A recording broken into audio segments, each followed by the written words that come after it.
नमस्कार। भारत समाचार के इस खास कार्यक्रम में एक बार फिर से आपका स्वागत है। तो इस बार हम बहुत सारी आपके लिए चटपटी और रोचक खबरें लेकर आए हैं। तो चलिए शुरू करते हैं पावर सेंटर।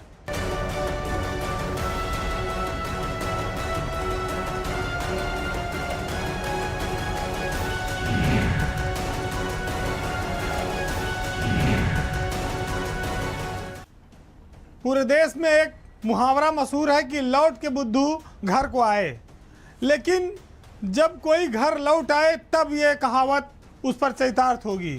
कोई लौटना चाह रहा हो और घर तक ना आ पाए तो उसके लिए ये कहा जा सकता है कि न घर के रहे न घाट के। उत्तर प्रदेश की ब्यूरोक्रेसी में इन दिनों एक ऐसा ही सवाल सामने आया है जिसको लेकर लोग ये बात सोचने पर मजबूर हो गए हैं कि साहब न घर के रहे न घाट के। मामला अफसर से हीरो बने, फिर हीरो से जीरो बने, फिर नेता बने, पूर्व आईएएस अधिकारी अभिषेक सिंह का है। तो आईएएस में नहीं रुके, फिर एक्टिंग में भी नहीं रुके और सियासत में गए तो वहाँ टिकट नहीं मिला, तो फिर लौट के अब वापस नौकरी में आना चाहते हैं। तो जिन्होंने सब कुछ लुटा दिया अब वो होश में आए हैं और ये कह रहे हैं कि हमको दोबारा से नौकरी पर रख लिया जाए। लेकिन चूंकि कई बार जब आप नादानी में फैसले कर लेते हैं तो उसका कैरियर पर बहुत बड़ा असर पड़ता है। अभिषेक सिंह इसी बात के उदाहरण बन चुके हैं उत्तर प्रदेश की अफसरशाही में कि वो एक नादानी भरे फैसले लगातार करते रहे हैं और अब जब हर रास्ता बंद हो गया तो वो दोबारा से आईएएस की नौकरी में वापस आना चाहते हैं। उन्होंने उत्तर प्रदेश की सरकार में इसके लिए एक आवेदन किया था जिसको मुख्यमंत्री ने खारिज कर दिया है और ये कहते हुए डीओपीटी भारत सरकार को भेज दिया है कि वो इस पर अपना अंतिम निर्णय ले। तो किसी आईएएस अफसर के नौकरी से इस्तीफा देने के बाद वापस इस्तीफा लेने की इच्छा प्रबल होना एक साल बाद, ये अपने आप में ये पहला केस है और बड़ा विचित्र केस है।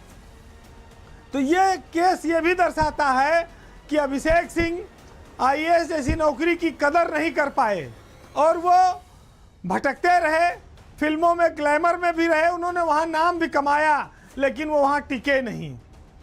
अभिषेक सिंह जौनपुर से लोकसभा का चुनाव लड़ना चाहते थे लेकिन उनको वहां से टिकट नहीं मिला। अभिषेक ने चुनाव से पहले जौनपुर में सनी लियोनी को लेकर बड़ा प्रोग्राम कराया और अयोध्या के लिए तीर्थ यात्रा बस चलवाई।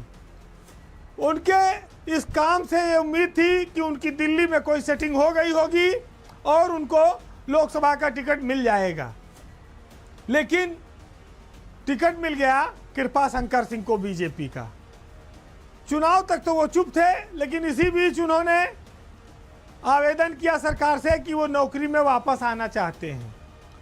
तो जब वापस आना था तो छोड़े क्यों, और अगर टिकट पक्का नहीं था तब भी नौकरी छोड़ने का फैसला कोई बुद्धिमानी वाला नहीं है। वैसे अभिषेक के बारे में थोड़ा आपको डिटेल दें कि इनकी नौकरी की शुरुआत झांसी में ज्वाइंट मजिस्ट्रेट पद से हुई थी, लेकिन इनका अधिकतर समय दिल्ली में प्रतिनियुक्ति पर बीता जहां पर इनकी पत्नी भी लंबे समय तक रही और वहीं से वो एक्टिंग की दुनिया में सक्रिय हो गए।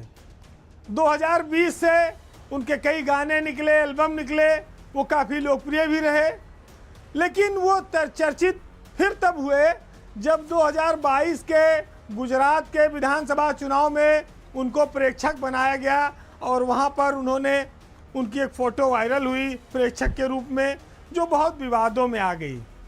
इसके बाद उनको निर्वाचन आयोग ने सस्पेंड कर दिया और अभिषेक सस्पेंड ही रहे। इसी दौरान उन्होंने अक्टूबर 2023 में नौकरी से इस्तीफा दे दिया।